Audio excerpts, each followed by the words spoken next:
Yoktu başım ay! Bilimsiz nadan! Senin kesinden aldın bärini satıp bittim!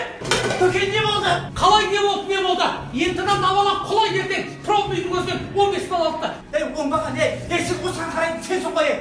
10 жылдан beri karamay 11 çıkarsın, nesini karamıyorsun? Kıdırık bir tekşenmegesi olsun geleyim! Onun yeti uzak ne isteyimiz еді? Ана Гуля бар емес па? Мен подругам Қытайға саташы. Сол баласы мыйсы ғой, тоштар осындай ғой. Ол дейтін ана Fortis Education дейтін компания бар екен. Сонымен сөйлесіпті. Қытайда қазір оқып жатыр. Енді тапсырмайды рахат. Ой жақсы ғой сол! Стипендиясын береді, жатақханасын береді. Сол жаққа жіберейік. Қазақстанда шанс жоқ бұған. Ертең Қытайда әуре қылады, адасады! Конкрет айтшы, оқисың ба, оқымайсың ба? Оқисың ба? Оқисың ба? Оқимын мен! Отыр берген! Сен бала болып Қытайда оқитын болдың ба, Оқисың ба болды? Ya Allah, ya normal, okuyup mu?